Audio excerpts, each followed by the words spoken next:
আমার মনটা কিছুতেই তো এখানে নামতে চাইছে না, কেমন অস্থির লাগছে। না, এসেছি যখন বেশি করে গোটা শালুক নিয়ে যাই।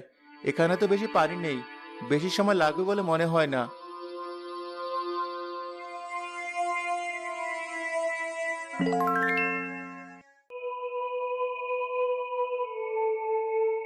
সোনার হাঁস? এই লাল শালুকের ভেতরে সোনার হাঁস? আগে তো মানুষের কাছে শুনে মিথ্যা ভেবেছিলাম, কিন্তু এই যে সত্যি লাল শালুকের ভেতরে সোনার হাঁস আছে।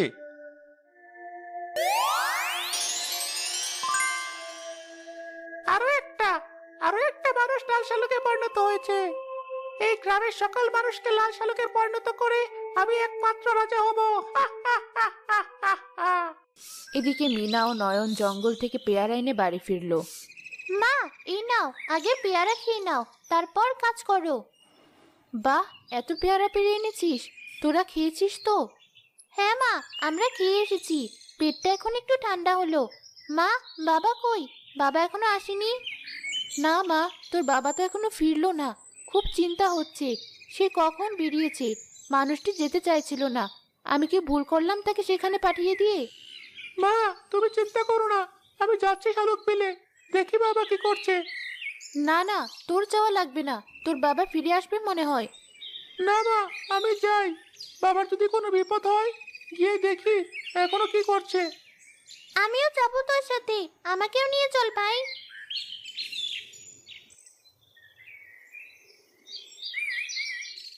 ভাই, কাউকে তো দেখছি না, বাবা তো এখানেই এসেছিল। হ্যাঁ, বাবা তো এখানে এসেছিল শালুক তুলতে। কোথায় গেল? চল কাছাকাছি গিয়ে দেখি। কি সুন্দর শালুক! ভাই, এমন লাল শালুক আমি এই প্রথম দেখলাম। আমাকে একটা শালুক এনে দিবি? দাঁড়া, আগে বাবাকে খুঁজে নেই, তারপর তোকে শালুক এনে দেবো। তারা দেখলো কিছু দূরে বিলের পাড়ে এক সোনার হাঁস গলা কষে ছটফট করছে। ভাই দেখ, একটা হাঁস, কি সুন্দর সোনার হাঁস, কিন্তু ওর তো মনে হচ্ছে খুব কষ্ট হচ্ছে। হ্যাঁ, হাঁসটি ছটফট করছে। তাড়াতাড়ি চল, না হলে যে ও মারা যাবে। বোন, তাড়াতাড়ি ওখান থেকে একটু পানি নিয়ে আয়, এর মাথায় পানি দিতে হবে। দুই ভাই বোন কিছু সময় হাঁসটির সেবা যত্ন করে সুস্থ করে তুলল। তোমাদেরকে অনেক ধন্যবাদ, আরেকটুর জন্য আমার প্রাণটা যায়নি। এই সুন্দর হাঁসটি তো কথাও বলছে। তোমার কি হয়েছিল সোনার হাঁস? আসলে একটু আগে একটা দুষ্ট বাজ পাখি আমার উপরে আক্রমণ করে আমি দুর্বল হয়ে যাওয়াতে